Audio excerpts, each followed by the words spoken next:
Hello and welcome to the Mattniverse. Today we're going to further explore Hiveswap Friendsim. This time we're going to go with Wanshi and Yada. Gotta go ahead and jump right in. She looks like a fun little girl. We'll have to hopefully see that nothing's sinister about her. I hope. Hey, now that you've gone and thought about the concept of purpose, you might as well make up one for yourself. You turn your walk toward the book hive. A handful of your friends friends hangs out in there, and there are a few rooms that are generally pretty danger-free, so why not? It's a little difficult to make yourself walk past the spookier rooms, but you manage to avoid the siren song of the brain room once more. Your destination tonight is the room you usually watch your teal friends do homework in. It's understandable. After your office experience with Tyrona, why, this is their natural meeting ground. Unfortunately, a casual troll stroll through the stacks uncovers no friends at all. Damn. You consider trying out a higher stakes locale when, wait, you see a shoe peeking out from one of the bigger hexagonal book hole things. Shelves? It really doesn't maximize space to have shelves shaped like that. It doesn't, but maybe their books are really small that it fits in there? I don't know. Whatever. If you get caught up in trying to make some paltry shit like troll bookshelves make sense, you'll drive yourself to madness before you can figure out if this shoe belongs to someone you know. You walk toward it, and the shoe is revealed to be one of the strut pod of a troll whose head is barely peeking over a book. And nope, a jade, but not one of your friends. Whoever it is curls up smaller in the hexagon, burying her face deeper into a scribble journal of a cullable wriggler. It's not the most inviting posture, to be sure. The polite thing to do would be keep moving, probably, but you feel a little off about that. You generally nudge your foot into hers wherever it still peeks out of the shelf, and ask if she's okay. It'll clear your conscience, if nothing else.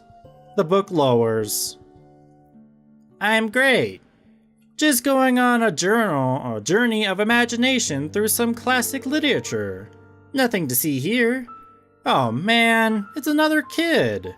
You know young trolls have to handle themselves as much as older ones, but as well acquainted as you are with the facade of pretending you're exactly where you're supposed to be, you get the feeling she's not exactly telling the truth. So you're equipped to help. Plus, it's not like you haven't befriended a few tween sweep equivalents here on Alternial already. You successfully didn't get murdered by Amicia, and you did a passable job befriending Tyrona and Kuroko. Though, sometimes you wake up shaking, the remnants of dreams where you failed them on loop in your brain, You shake that horror from your mind and try to look as non-threatening as possible. Not that it's particularly hard for you, as you speak. You look pretty much like you don't look scary at all. I mean, you don't look like a troll at all, so I guess you just naturally look unscary. You shake that horror from your mind, yeah. Ask her if Branya is around. Ask her if she's seen the brain room. Does she know Branya? Would she know Branya? I don't know, I could try. Did she come here with someone? Branya, maybe? You know jades her age aren't really supposed to be out and about. Outside the caverns. Oh, I see. You're a snitch. Oh, no. Wanshi, out. Okay. Oh boy. With that, she tucks her legs up against her and rolls out of the shelf with the agility only youth can manage and takes off between the stacks.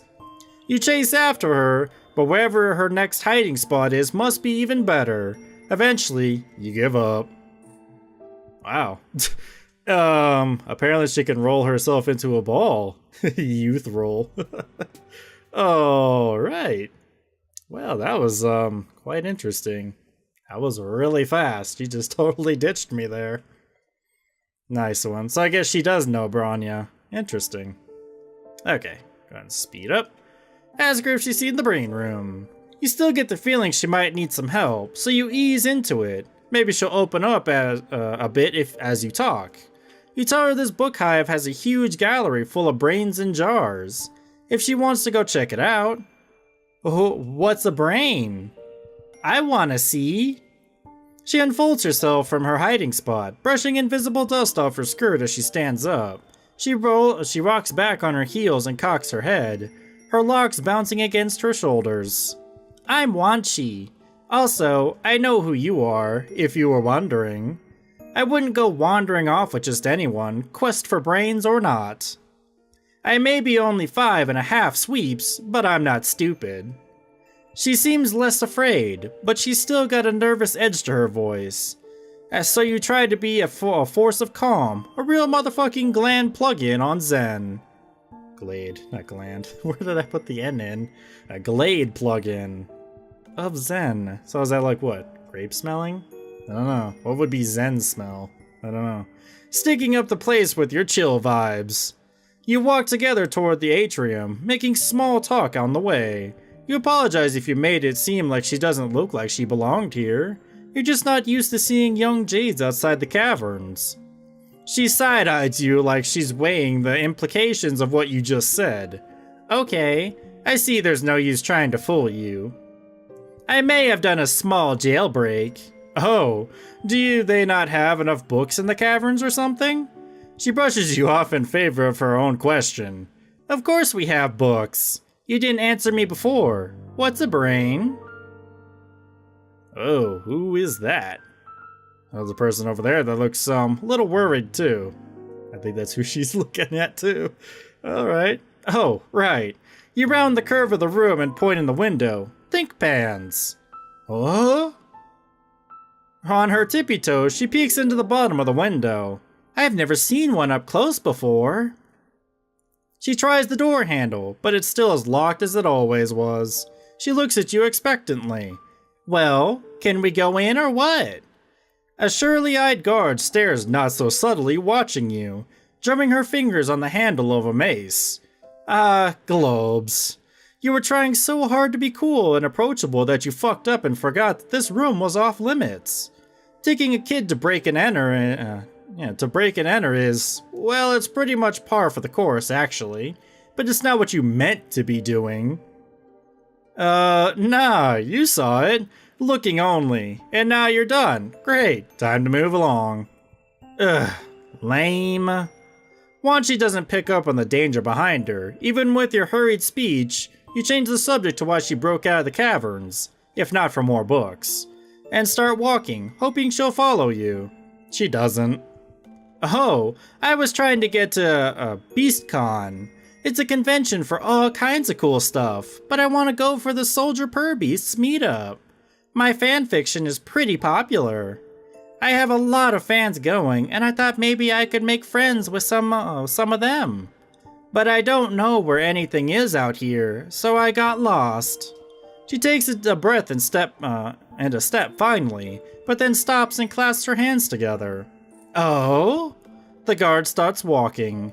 You eyeball the exits all the way down the curved staircase. You can make it, but you can't leave her here to take the fall. Once she keeps talking, obviously.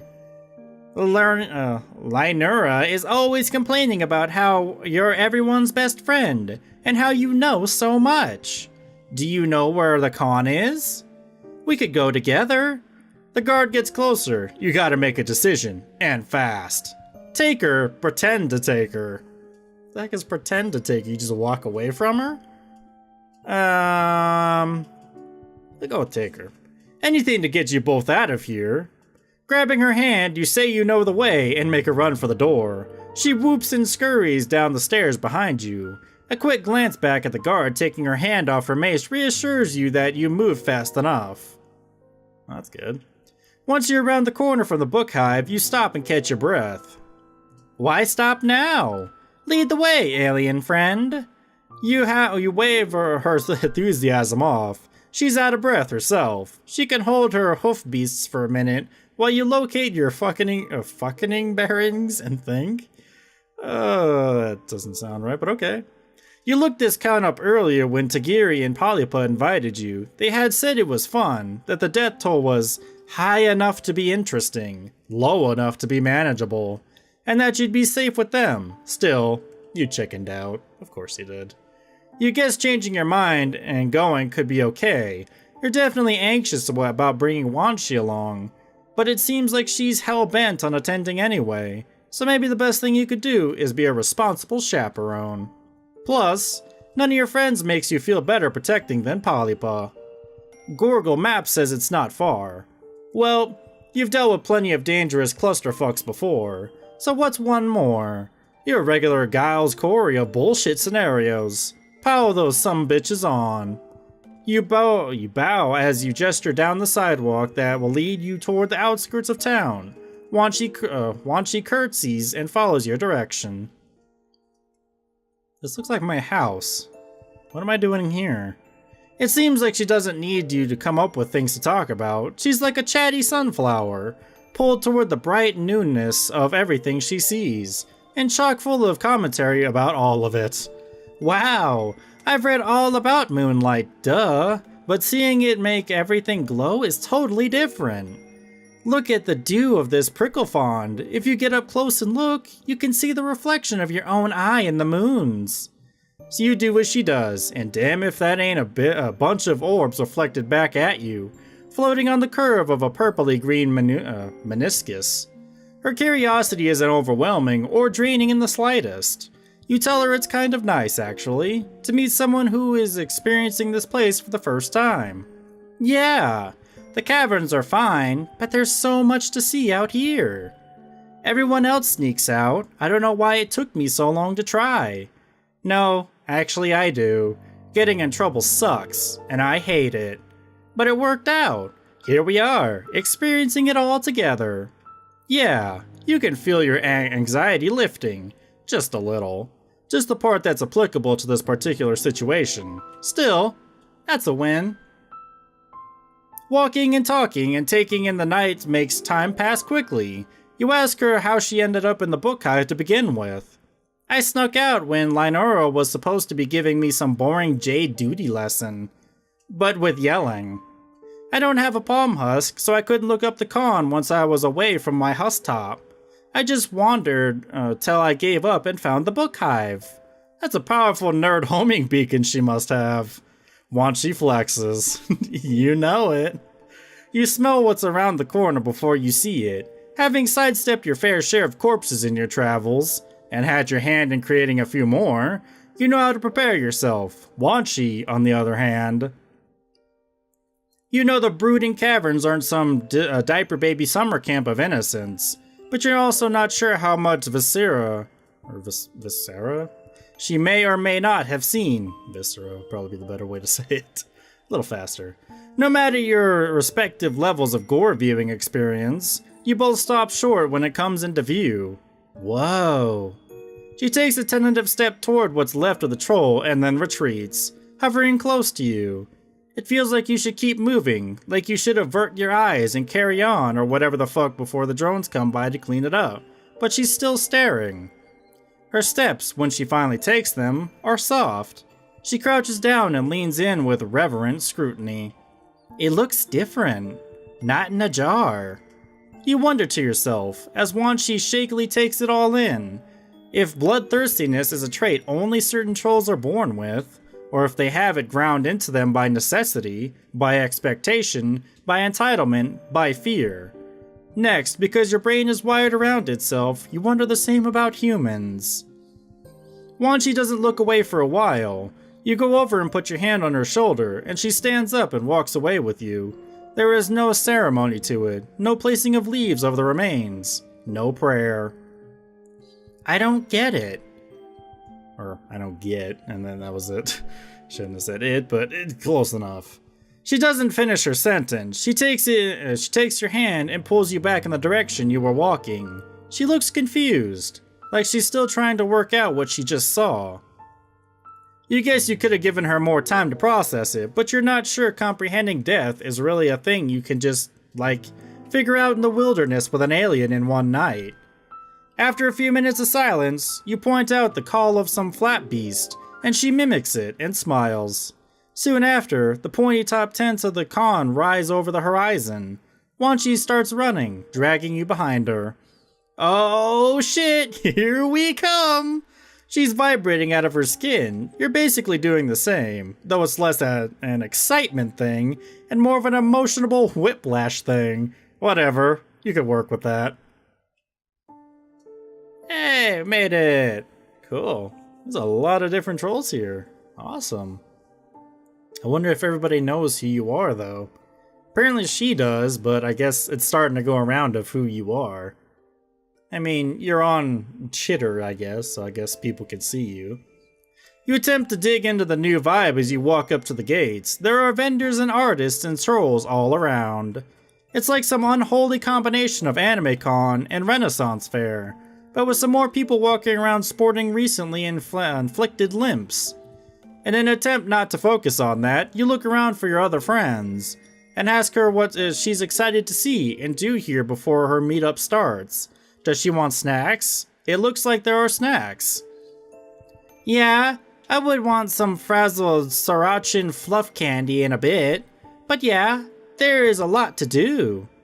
There's the chore bear riding, the cosplay competition, You cut her off. Doesn't she mean cosplay? What did I say? There are trolls you think might be in cosplay, or maybe that's just like how some trolls dress. Yeah, there's that too, if you don't want to get your claws too bloody. Oh jeez. There's the old nerves coming back. You really hope that bringing her here was okay. There are other young trolls roaming around, so you're probably good. You try not to think of the body you saw as an omen. There are bodies all over the place here on Alternia. You pull out your palm husk and consider your friends. You could mention Polypa and Tagiri to see where they're at, but your thumb gravitates toward Branya's gripe profile. The heck was that? Right when you decide you're being dumb and pocket your phone, a lot happens at once. Wanshi starts to pull you toward a dude in a utility kilt, handing out flyers. A bowl rendering sound rends. A bowel rendering, not bowl. When your bowels, and then a massive armored bear with huge beefy biceps hurdles through the grounds, hollering and grinding tents and con goers alike into bent, splintered pulp. Oh, hello. Wanshi stares, frozen, as the beast rampages towards you both. Oh no. She whimpers and looks at you, comprehension and fear etched into her features. You did this. You brought her here. You let this happen to her, and she knows it. You picture 100 outcomes, 1,000,000. You want to work toward the end you see where you save everyone who hasn't already gotten squished, are elected grand human, and no one ever gets fucking trampled again. But there's no time for that one. Instead, you pick up Wanshi, give her a quick hug, and throw her into the closest bush. With what's left of your adrenaline-filled noodle arm strength, you reach for the handle of a katana from a vendor's rag and hope to fuck it's not only for display. You never felt less prepared to take something on in your life. You never felt more sure you had to. In the end, it's no choice at all. The beast charges you, teeth bared and rainbow bloody. You hold your position, pinky and ring finger tight near the bottom of the handle like Tagiri taught you. When it leaps at you, tackling you to the ground, you bury the blade into its chest. The Chawler Bear layers on top of you, the last of its life twitching out of it as it presses your life out of your lungs in return. Through the darkening vision, under the furry dead weight planting you to the ground, you see her, from the edge of the woods, eyes wide and watery from understanding. Wanshi picks herself up. Oh, just oh, did I die? I mean, I guess that's what happened? Okay. So I guess pretending was, the best thing I should have done. Pretend to grab her. But I don't know what that's gonna really do. I guess we'll find out. Speed forward. Okay. And pretend to take her. You've heard of the con she's talking about. You were thinking of going with Tagiri and Polypa anyway, but the list of activities seemed a little too dangerous, honestly. These past few months you've been up to your ass in close calls, and you'd quite frankly like to cut back on one. Including, the one your ass is currently embroiled in. You make some non-committal noises as you work out how to tell her. Wanshi crosses her arms and leans back against the brain room door, which the guard really doesn't like. If her increased speed and maze brandishment is any indication. Okay, yeah, you say. Let's go right now. Your hype is contagious, even though you're completely faking it. She claps and bounds behind you down the stairs. A quick tug at her wrist pulls her out of the mace's trajectory as the guard chucks it at you from above. It thuds mightily against the wall by the door, and you both make it outside unbloodied. Checking behind you to confirm you're not being followed, you don't stop running till you're both safely around the corner. Wanshi giggles through catching her breath. Wow, that one was a close one. Librarians, am I right? She grins and takes her hands. Can you believe we only just met and already we're having bonding hijinks? I didn't think making a friend would be so simple. I can't wait to hang out even more at the con. Her smile is a knife in your pusher. So like, I don't know. She's so excited about your budding friendship, and here you are, gutlessly hiding the fact that you have no intention of taking her from one dangerous situation to another. Maybe you would have agreed if you were in a braver mood, but you just don't know if you're up for more life or death babysitting adventures right now. What should you do? Probably is get her home. You don't tell her any of this, of course. Instead, you agree, and then check Google Maps. The con is down the road to the left, the caverns are to the right. Leading her straight back home would be too obvious, so you take a meandering route. Everything you pass seems to impress her. The frankly bonkers range of architectural styles, and the shivering carnivorous plants, the burned out wreckage of someone's hive, and the flickering starlight all around. She is observing a worm crossing the sidewalk, out here exposed, all squishy and brave, when you point out a cool rock, eager to keep her wonderment going. Really? She puts a hand on her cocked hip.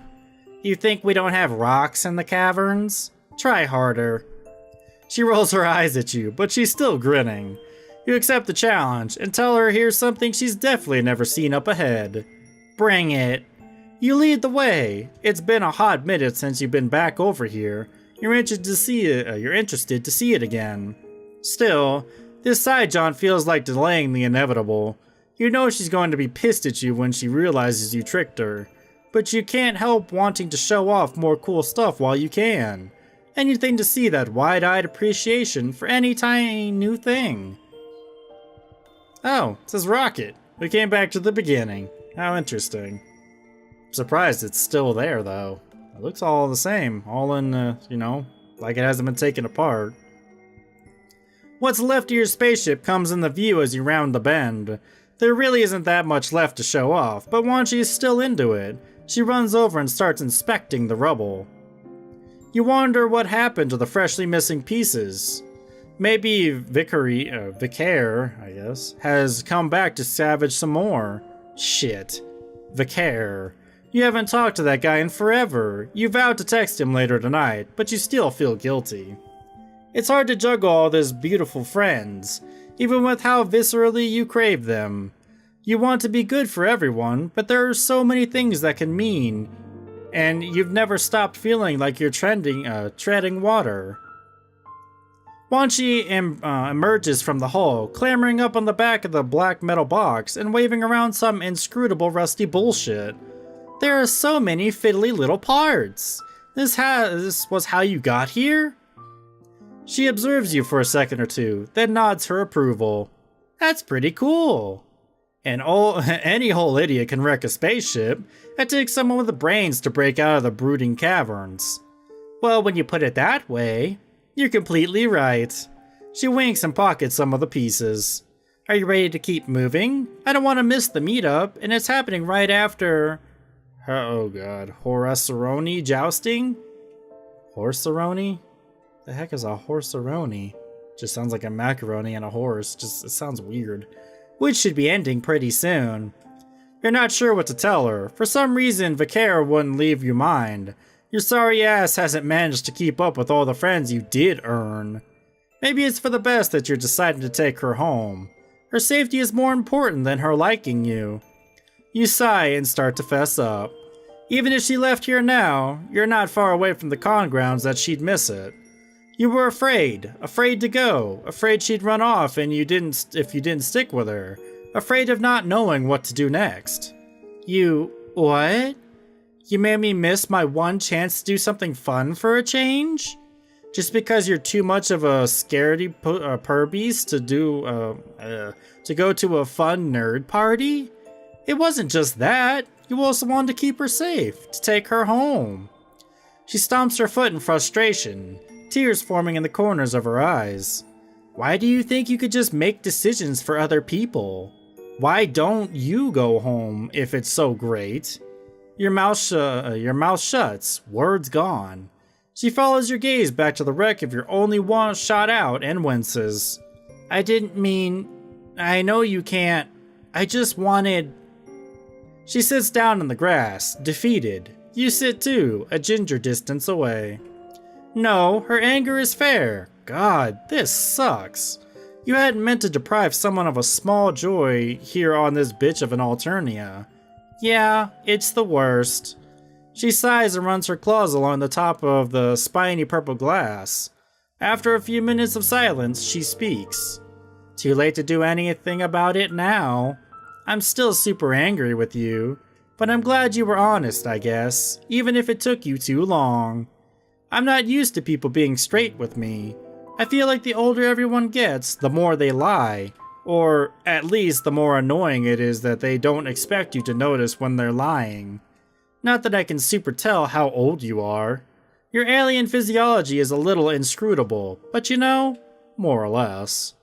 Your palm husk buzzes, interrupting your train of thought. You both look at the two next texts. Tagiri, are you sure you still don't want to join? Things are beginning to get interesting over here, and you may have the privilege of seeing me at my peak performance if you come by.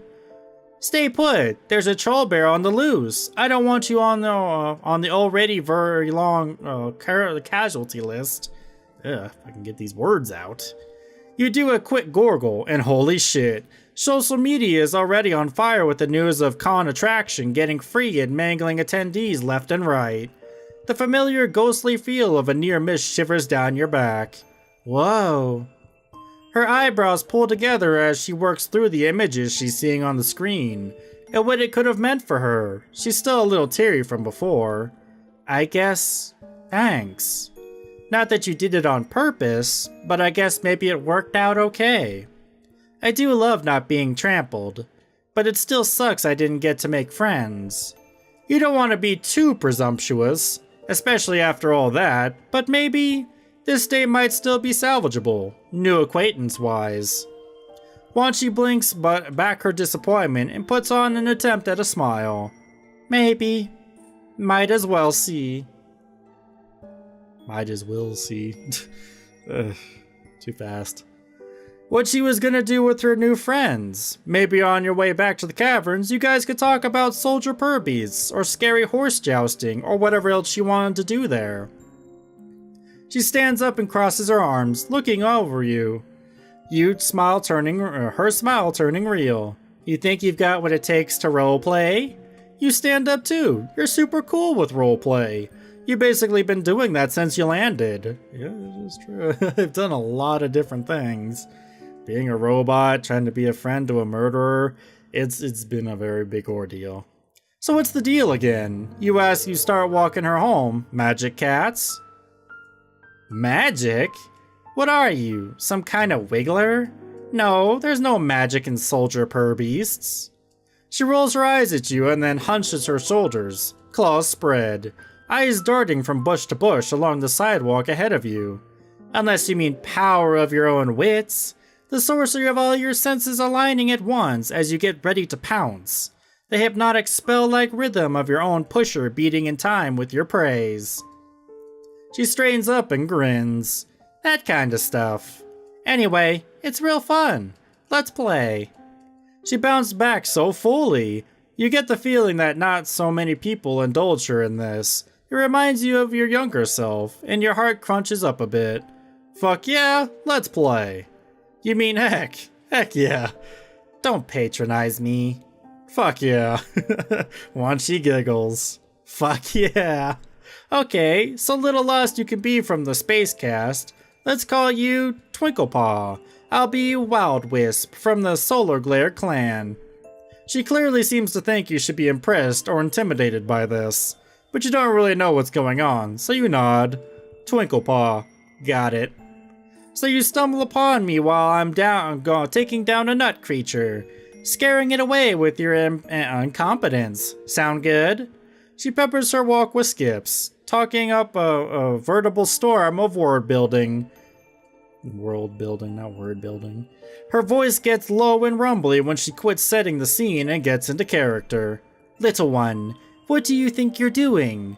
Setting strut paw in our territory. You made me lose my creature feast. What do you have to say for yourself? Oh fuck, it's your turn.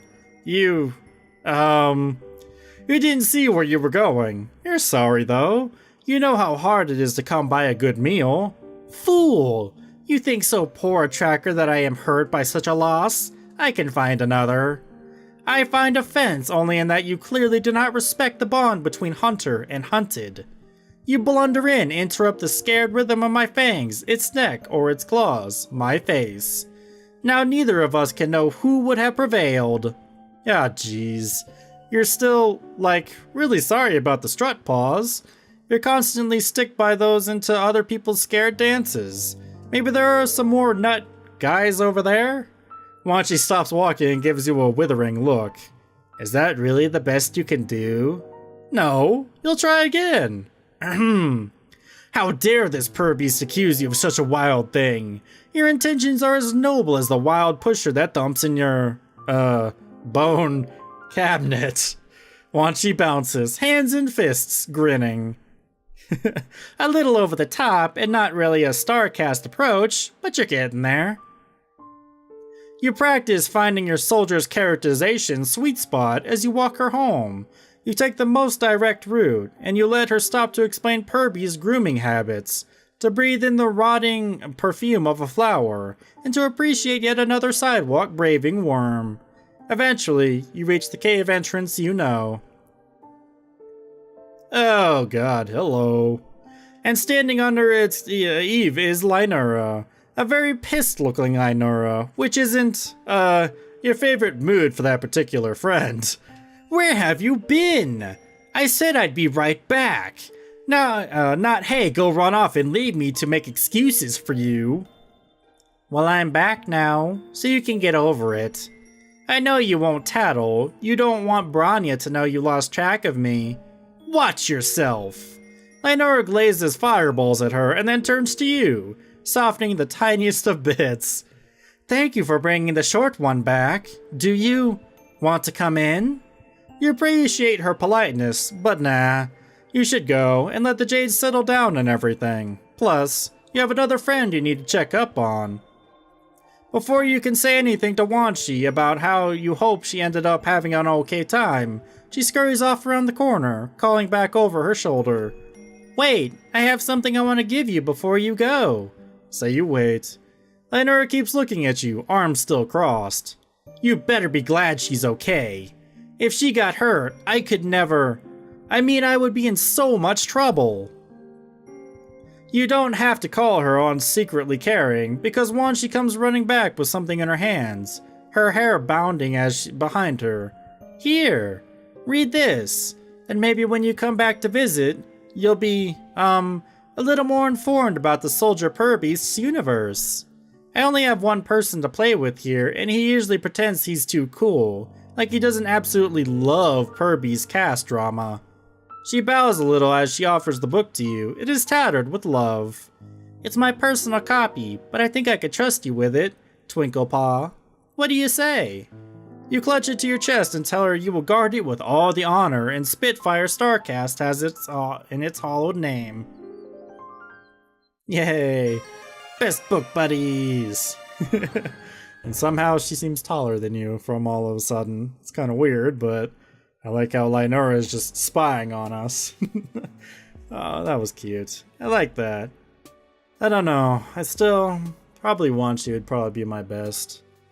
She's just kind of so innocent looking. She just wants a friend. I mean, I guess not many people in the caves play with her. I guess they all have other stuff to do, so I guess that makes sense. But when she was old enough, she might be able to go out, but I'm glad that I found her in the library. Interesting place to find her since she got lost and just stumbled upon it. That was cool though. Definitely like that, so 30 friends down and who knows however many more to go. There's a lot, so thank you for joining me for this adventure. I'll see you guys for the next adventure. Bye.